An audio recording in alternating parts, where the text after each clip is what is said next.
आज का पवित्र बाइबल पाठ नेहेमिया के पुस्तक अध्याय 4। नेहेमिया द्वारा विरोधियों का सामना।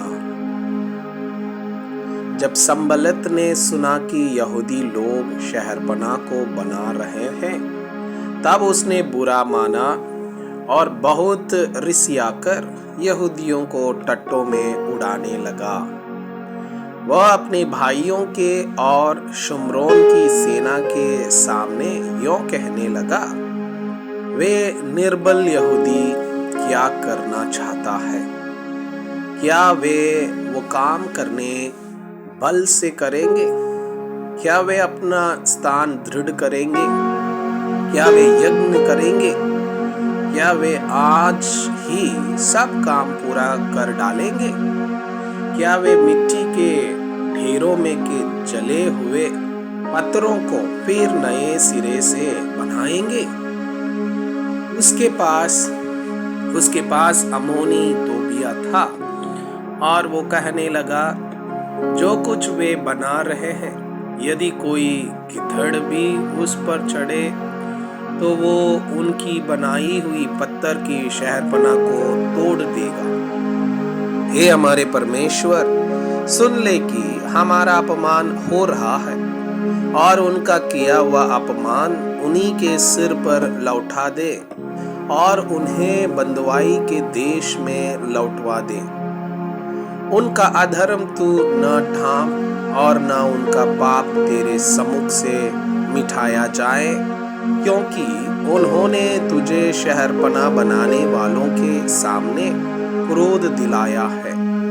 हम लोगों ने शहरपनाह को बनाया और सारी शहरपनाह आधी ऊंचाई तक जुड़ गई, क्योंकि लोगों का मन उस काम में नित्य लगा रहा। जब संबलात और तोबिया और अरबियों, अमोनियों और अश्दोतियों ने सुना कि यरूशलेम की शहरपनाह की मरम्मत होती जाती है और उसमें के नाके बंद होने लगे हैं, तब उन्होंने बहुत ही बुरा माना और सबों ने एक मन से गोष्ठी की कि जाकर यरूशलेम से लड़े और उसमें गड़बड़ी डालें। परंतु हम लोगों ने अपने परमेश्वर से प्रार्थना की और उनके डर के मारे उनके विरुद्ध दिन रात के पहरुए ठहरा दिए।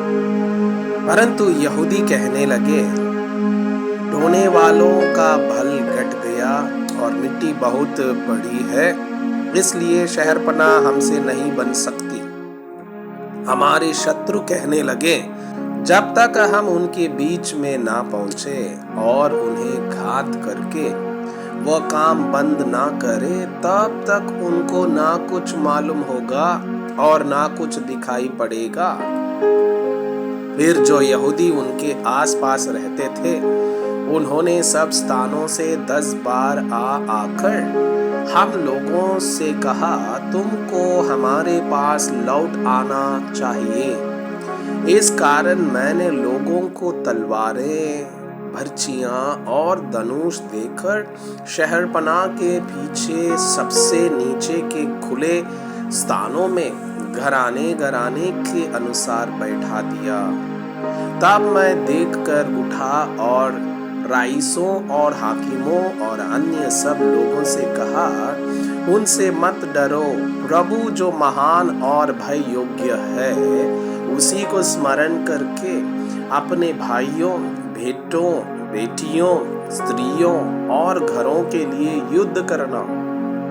जब हमारे शत्रुओं ने सुना कि यह बात हमको मालूम हो गई है और परमेश्वर ने उनकी युक्ति निष्फल की है, तब हम सबके सब शहरपनाह के पास अपने अपने काम पर लौट गए। उस दिन से मेरे आधे सेवक तो उस काम में लगे रहे और आधे भर्चियों, तलवारों, धनुषों और झिलमों को धारण किए रहते थे और यहूदा के सारे घराने के पीछे हाकिम रहा करते थे। शहरपना के बनाने वाले और बोझ के ढोने वाले दोनों भार उठाते थे, अर्थात एक हाथ से काम करते थे और दूसरे हाथ से हथियार पकड़ते रहते थे। राजमिस्त्री अपनी अपनी जांग पर तलवार लटकाए हुए बनाते थे। नरसिंगे का फूकने वाला मेरे पास रहता था, इसलिए मैंने रईसों, हाकिमों और सब लोगों से कहा, काम तो बड़ा और फैला हुआ है और हम लोग शहरपना पर अलग अलग एक दूसरे से दूर रहते हैं। इसलिए जिधर से नरसिंगा तुम्हें सुनाई दे उधर ही हमारे पास इकट्ठे हो जाना, हमारा परमेश्वर हमारी ओर से लड़ेगा।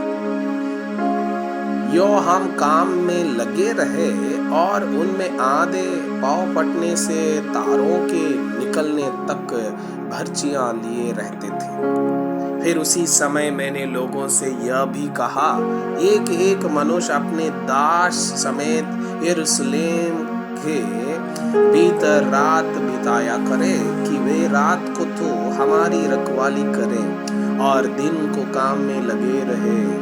इस प्रकार न तो मैं अपने कपड़े उतारता था और न मेरे भाई, न मेरे सेवक, न वे पहरुए जो मेरे अनुचर थे अपने कपड़े उतारते थे।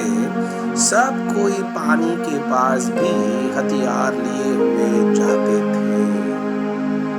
मैं आपसे यह अनुरोध करता हूँ कि कृपया आज का बाइबल पाठ को अध्ययन करें और जिन वचनों के द्वारा आप प्रभावित हुए उसे अपने कॉपी में लिखें और आज दिन भर इस वचनों को अपने जीवन में अभ्यास करें।